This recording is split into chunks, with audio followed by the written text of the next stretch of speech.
Querido Jesus, lerei agora as páginas da tua vida, que elas me levem a te amar cada vez mais e que tuas palavras firam o meu coração e me levem a mudar de vida. O evangelho de hoje é o evangelho de São Lucas, capítulo 4, versículos 16 a 30.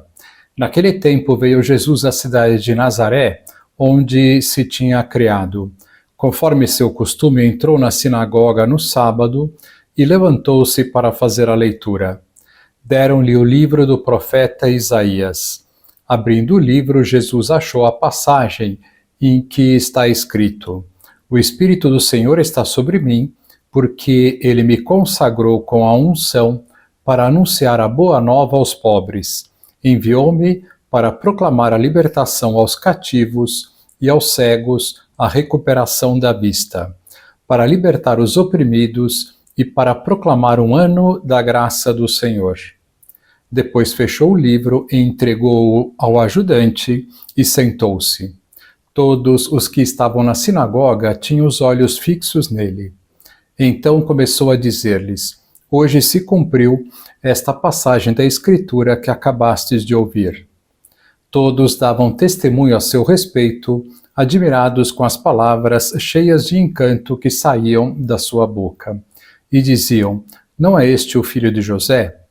Jesus, porém, disse: Sem dúvida vós me repetireis o provérbio: Médico, cura-te a ti mesmo. Faze também aqui em tua terra tudo o que ouvimos dizer que fizeste em Cafarnaum. E acrescentou: Em verdade eu vos digo que nenhum profeta é bem recebido em sua pátria.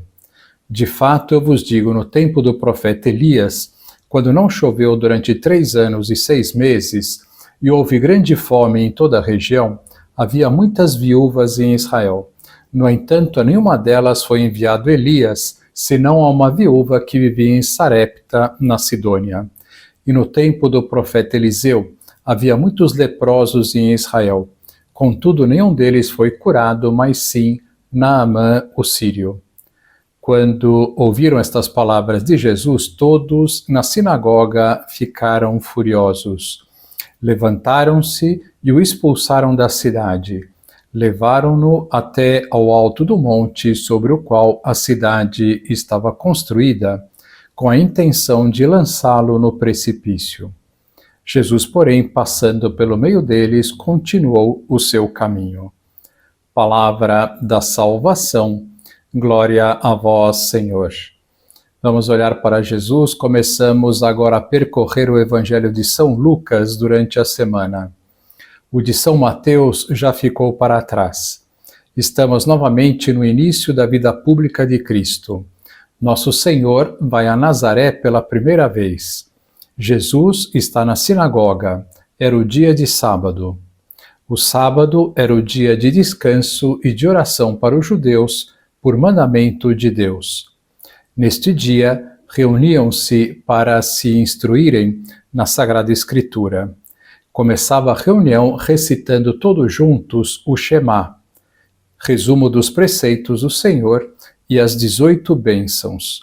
Depois, lia-se uma passagem do livro da lei, o Pentateuco, e outra passagem do livro dos profetas. O presidente convidava algum dos presentes que conhecesse bem as Escrituras a dirigir a palavra ao auditório. Por vezes, levantava-se algum voluntário e solicitava a honra de cumprir este encargo. Assim deve ter acontecido nesta ocasião. Jesus busca a oportunidade de instruir o povo. A reunião judaica terminava com a bênção sacerdotal que recitava o presidente ou um sacerdote, se o havia, a qual todos respondiam Amém. Jesus vai ler a passagem de Isaías, capítulo 61, versículos 1 a 2, onde este profeta põe na boca do futuro Messias o que ele irá fazer aqui na terra. Jesus vai ler esta passagem para anunciar ao mundo inteiro que ele é o Messias tão esperado. O Espírito do Senhor está sobre mim, porque ele me consagrou com a unção para anunciar a boa nova aos pobres. Enviou-me para proclamar a libertação aos cativos e aos cegos a recuperação da vista, para libertar os oprimidos e para proclamar um ano da graça do Senhor. Mais claro e impossível, não é verdade? Só o Messias vinha para anunciar a boa nova, isto é, a salvação tão esperada. Só o Messias pode libertar definitivamente os cativos, fazer os cegos recuperarem a vista, libertar os oprimidos, proclamar que a graça chegou à terra. Diz São Lucas que Jesus, depois de ler estas palavras, fechou o livro de Isaías e entregou-o ao ajudante e sentou-se. E estando todos com os olhos fixos nele, disse: Hoje se cumpriu esta passagem da Escritura que acabastes de ouvir. Que momento tão impressionante! Para compreender melhor as palavras do profeta Isaías e agora de Jesus, temos que entender que a palavra pobres não deve ser vista como uma condição social, mas a pobreza de espírito, isto é, os humildes. São os humildes que estão esperando o Messias, o Salvador, pois vem a miséria dos seus pecados e não vem a hora de serem libertos deles. A libertação dos cativos também deve ser vista de modo figurado, isto é, a libertação da escravidão e da cegueira do pecado. Como diz São João Crisóstomo, o cativeiro físico é estar preso num lugar, mas o pior não é o cativeiro físico, mas sim o espiritual, pois o pecado produz a pior escravidão. E deste cárcere espiritual veio nos livrar Jesus Cristo.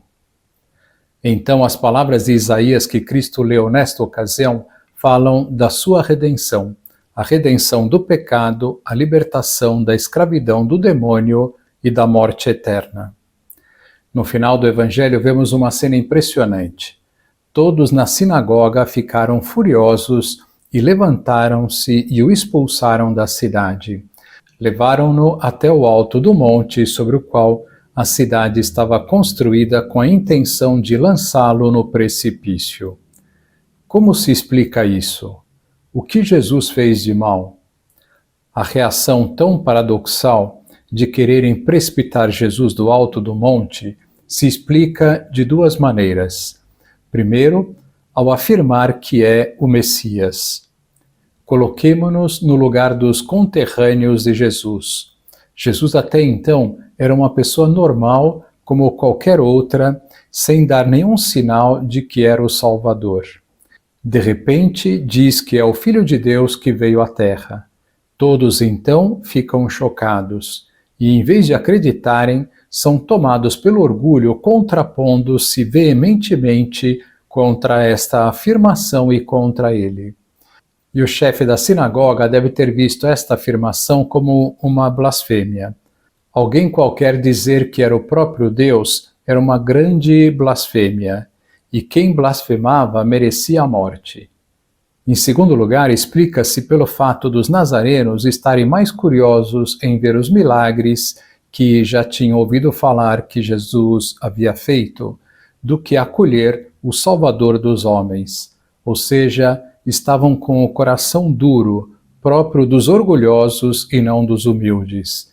E como dissemos, são os humildes que estavam esperando o Messias. Esta cena termina de um modo também surpreendente. Jesus, estando no alto do monte, prestes a ser precipitado, de repente volta-se no sentido contrário e passa no meio deles, sem que ninguém ousasse tocá-lo. Nesta hora, Jesus deve ter mostrado tal senhorio divino que ninguém sequer ousou colocar a mão nele. Impressionante, não é verdade? Que lição nós podemos tirar do Evangelho de hoje? Primeira, ver nesta cena tão tocante um testemunho claríssimo de que Jesus é o Messias, é o próprio Deus. Segunda, combater o orgulho que nos impede de acreditar em Deus e nos seus sinais tão claros e patentes de que Ele existe, de que Ele é o nosso Pai, de que Ele veio à Terra para nos libertar do pecado e abrir-nos novamente as portas do céu. Agora vos dou a bênção para este dia, a bênção de Deus Todo-Poderoso, Pai, Filho e Espírito Santo, esteja sempre convosco e permaneça para sempre. Amém.